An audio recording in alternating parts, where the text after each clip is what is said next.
Bonjour et bienvenue dans Cravate Club. Cette année, vous allez peut-être créer votre entreprise, auquel cas il faudra bien réfléchir à la forme juridique. C'est pour ça que nous en parlons avec Maître Aboulajbal. Bonjour. Bonjour Thomas Brun. Alors Maître, vous êtes notaire à Casablanca. Comment ça marche quand on veut créer une entreprise ? Alors tout d'abord, vous n'êtes pas obligé de créer une société lorsque vous souhaitez exercer une activité commerciale, puisqu'il est tout à fait autorisé d'être commerçant, personne physique, et d'être inscrit à ce titre. Maintenant, si vous avez un projet collectif avec des partenaires et que vous souhaitez un cadre organisationnel adapté, on ne peut que conseiller la constitution d'une société. Donc c'est quand on est plusieurs qu'il faut absolument créer une société ? Pas nécessairement, on peut très bien être plusieurs et exercer l'activité commerciale en commun, mais lorsque l'on est plusieurs, on ne peut que conseiller l'activité sous forme d'une société.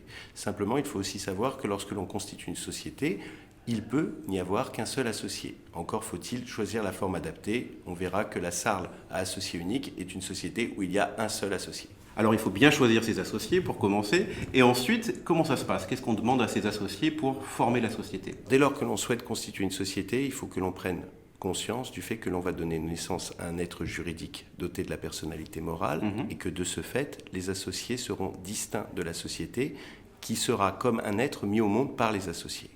À partir du moment où la société est immatriculée au registre de commerce, elle est dotée de cette personnalité morale.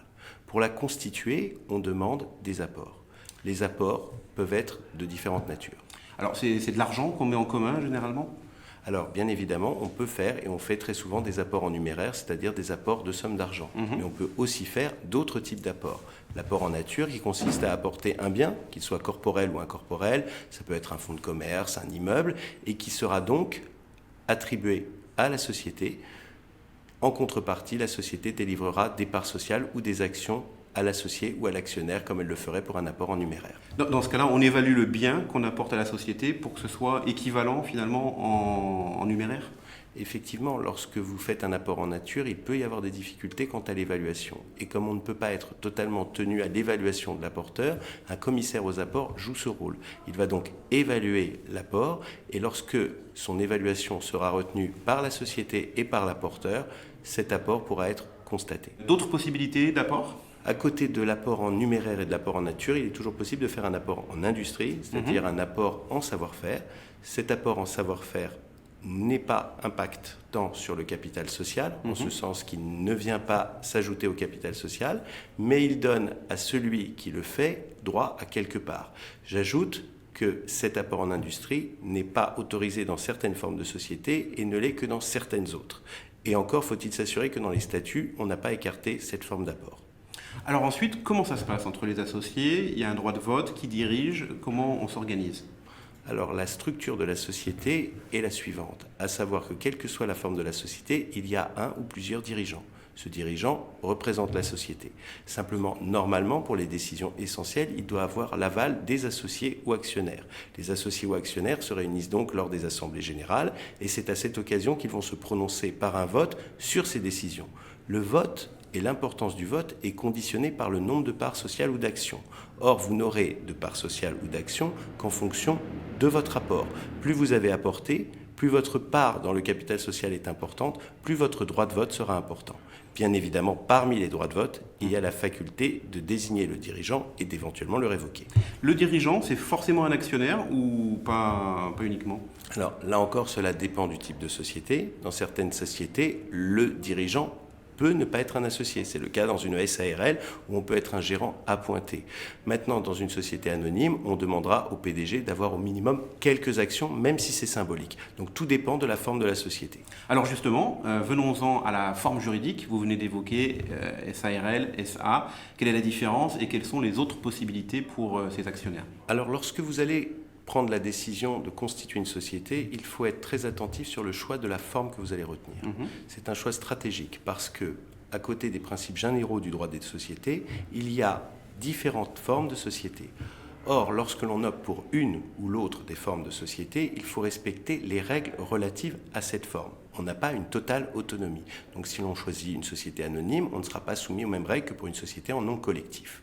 Alors si on doit déjà établir un critère de distinction, il faut savoir qu'il y a une distinction fondée sur la responsabilité pécuniaire des associés ou actionnaires.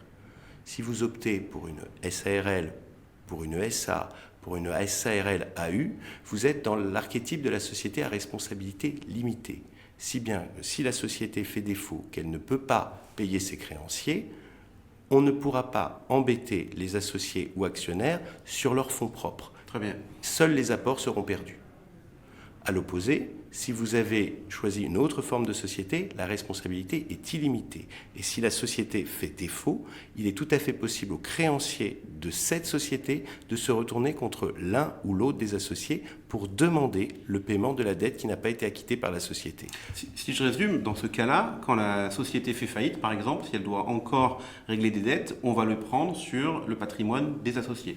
Absolument. Chacun des associés peut être sommé de payer dans la limite de son apport. Simplement, comme il y a un mécanisme de solidarité, si les autres associés ne sont pas fiables, un des associés pourra payer pour tous les autres ses créanciers et donc perdre énormément d'argent. Alors on parle beaucoup de la responsabilité des associés. Est-ce que c'est la seule différence qu'il y a entre les différentes formes juridiques ?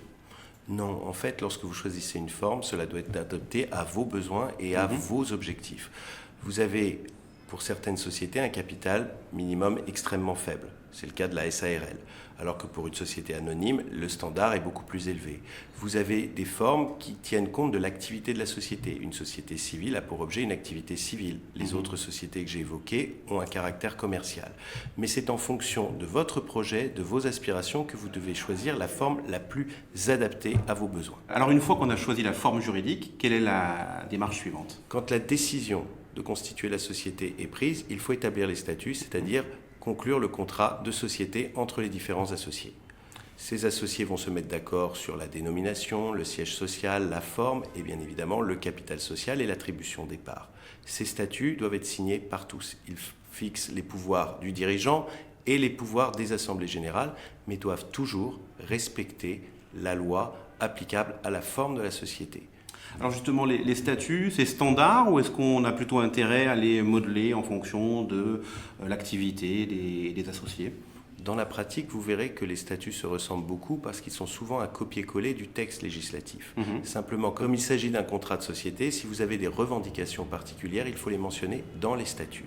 À partir de là, plus vos revendications auront été prises en compte, plus vous serez tranquillisé une fois que la société aura été régulièrement immatriculée. Et une fois qu'on a signé les statuts, ça y est, l'aventure commence ? Alors, quand les statuts sont signés, la société n'a pas encore d'existence juridique propre. Il faut, lorsqu'elle est commerciale, qu'elle soit immatriculée au registre de commerce. Et c'est là le point de départ de la vie de la société. C'est-à-dire qu'entre la signature des statuts et l'immatriculation, il y a bien une convention conclue entre les associés, mais il n'y a pas encore existence juridique de la société. Si vous le précisez, c'est qu'il y a parfois des cas où on démarre trop tôt l'activité et ça peut poser un problème, le délai entre les deux. Il faut comprendre que si vous accomplissez un acte pour le compte de la société entre la signature des statuts et l'immatriculation, cet acte ne sera repris par la société que si la société le souhaite au moment de son immatriculation. Et que si la société n'est jamais immatriculée, celui qui a accompli cet acte est engagé personnellement. C'est donc une mise en jeu de sa responsabilité, qu'il sache bien ce qu'il fait. Merci, Maître Aboulajbal. Je rappelle que vous êtes notaire à Casablanca. Un mot pour conclure. Je vous dirais simplement pour conclure que constituer sa société est un acte important et qu'on ne peut qu'inviter ceux qui souhaitent constituer leur société à recourir au service d'un expert, qu'il soit avocat, comptable ou notaire. Effectivement, on a vu que c'était très important de bien choisir sa forme juridique et on souhaite bonne chance aux futurs entrepreneurs. À très bientôt dans Cravate Club.